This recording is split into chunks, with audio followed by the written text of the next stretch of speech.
Assalamualaikum warahmatullahi wabarakatuh. Perkenalkan, nama saya Diki Andrian dengan NPM 2341201.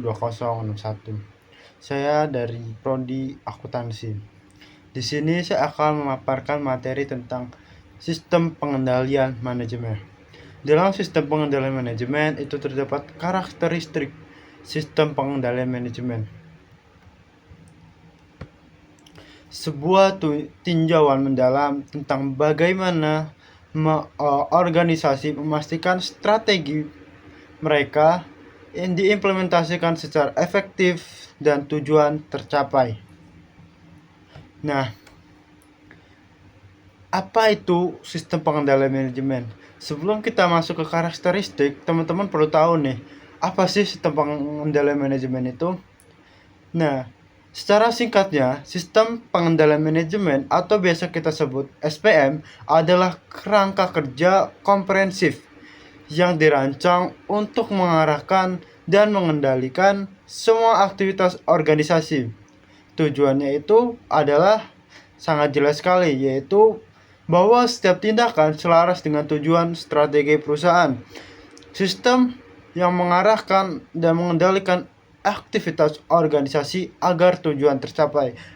Yang kedua itu ada terintegrasi atau antara proses strategi penganggaran akuntansi dan pertanggungjawaban. Menurut Anthony dan Kuidarajan, proses manajer mengarahkan anggota organisasi untuk implementasi strategi. Itu adalah sistem pengendalian manajemen.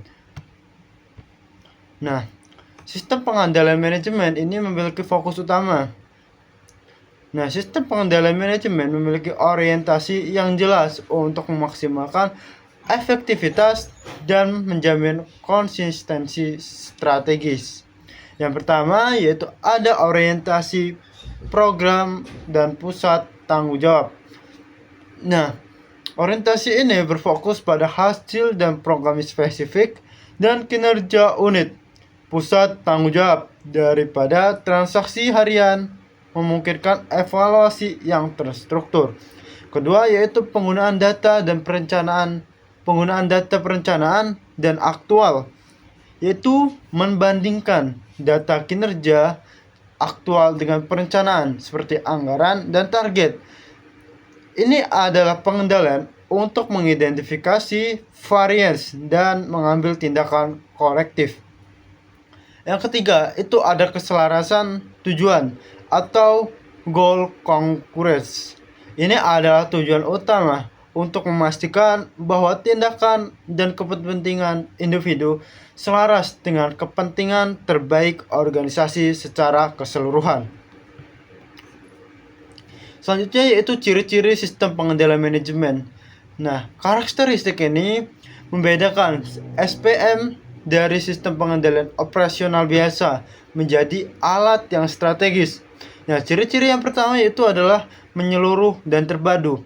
Sistem pengendalian manajemen mencakup seluruh sumber daya organisasi, manusia, modal, dan proses. Ini memastikan integrasi semua fungsi untuk mencapai hasil yang optimal. Dua, yaitu orientasi manusia. Berbeda dengan sistem teknis, SPM ini sangat berfokus pada perilaku. Sistem ini dirancang untuk memotivasi tim, mempengaruhi manajer serta karyawan untuk bertindak sesuai strategi. Ketiga yaitu bersifat dinamis. Nah, ciri-ciri yang ketiga yaitu sistem pengendalian manajemen ini tidak kaku. Ia harus fleksibel dan mampu menyesuaikan diri dengan perubahan strategi. Struktur organisasi dan lingkungan bisnis yang selalu berubah apabila ada kuncinya. Adaptivitas adalah kuncinya. Sistem pengendalian manajemen ini juga memiliki komponen utama. Sistem pengendalian manajemen ini dilihat sebagai sosiologis yang terdiri dari 4 komponen utama yang berinteraksi untuk menciptakan kerangka kerja untuk mencapai tujuan. Yang pertama itu ada pekerjaan seperti tugas, proses, dan alur kerja. Nah, kedua itu ada hubungan seperti interaksi, komunikasi, dan budaya. Ketiga itu ada tenaga kerja yang meliputi kemampuan, motivasi, dan peran. Keempat yaitu ada lingkungan seperti konteks, sumber daya, dan regulasi. Nah, pekerjaan, work, dan tenaga kerja atau employees ini mencakup aktivitas yang nyata yang harus diselesaikan untuk implementasi strategis, serta individu dan tim yang bertanggung jawab untuk melaksanakannya. Nah, hubungan atau relationship dan lingkungan atau environment. Interaksi formal dan informal antara unit kerja serta kondisi internal, budaya, eksternal seperti pasar yang membentuk batasan dan peluang operasional. Selanjutnya yaitu ada elemen pengendalian dalam sistem. Nah, setiap sistem pengendalian, baik mekanis ataupun manajemen, melalui siklus dasar yang melibatkan 4 elemen krusial. Yang pertama yaitu ada detektor atau pelacak. Fungsi detektor ini adalah bertanggung jawab untuk mengukur dan memantau apa yang sebenarnya terjadi dalam organisasi. Misalnya yaitu laporan kinerja.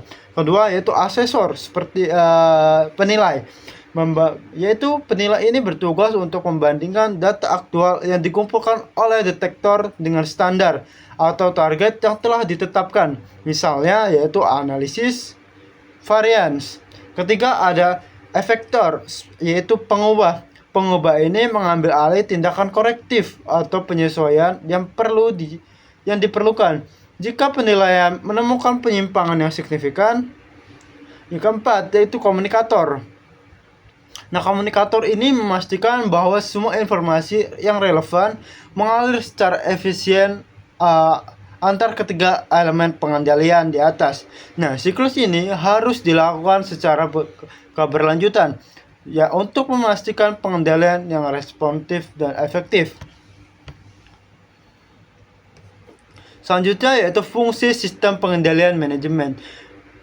Sistem pengendalian manajemen ini lebih dari sekedar mengontrol. Ia adalah pendorong utama dan perencanaan koordinasi dan motivasi seluruh organisasi. Nah, yang pertama itu yaitu perencanaan dan koordinasi.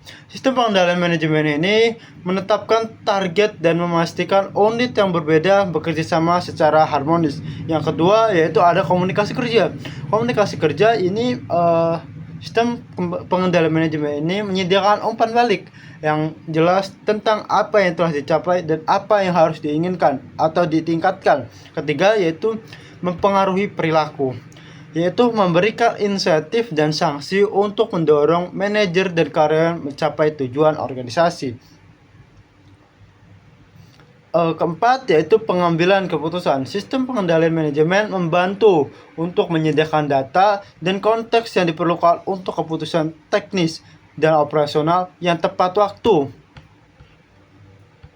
Selanjutnya yaitu ada contoh dan implementasi sistem pengendalian manajemen.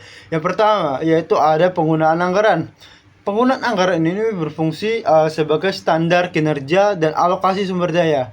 Pengendalian dilakukan dengan membandingkan penilaian aktual dengan anggaran yang disetujui. Kedua, ada pusat tanggung jawab.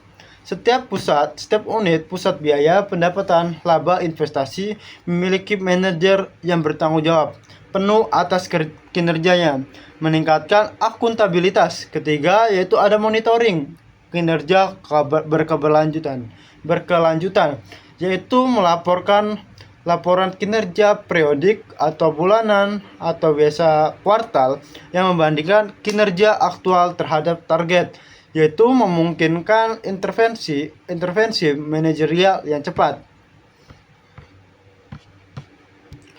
Selanjutnya yaitu tantangan dan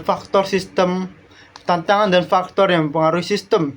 Efektivitas seringkali ditentukan oleh lingkungan operasional dan desain sistem itu sendiri. Yang pertama itu kompleks organisasi. Kompleks organisasi ini mempengaruhi perusahaan besar dan diversifikasi memerlukan sistem yang jauh lebih rumit, yaitu meningkatkan resiko kegagalan, kemungkinan komunikasi atau pengendalian berlebihan. Kedua, yaitu struktur organisasi. Tingkat desentralisasi mempengaruhi desain SPM. Desentralisasi memerlukan lebih banyak mekanisme pengendalian informasi dan insentif. Ketiga, yaitu budaya organisasi. Jika budaya mendukung kepercayaan dan otonomi, pengendalian harus lebih ringan. Jika budaya disfungsional, maka pengendalian yang ketat itu diperlukan.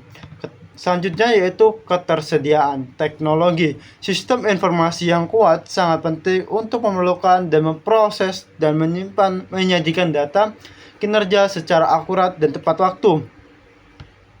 Nah, kesimpulan dari mengapa sistem pengendalian manajemen ini penting. Nah, sistem pengendalian manajemen bukan hanya fungsi pelaporan, melainkan fondasi bagi keberlanjutan dan pertumbuhan perusahaan dalam jangka panjang.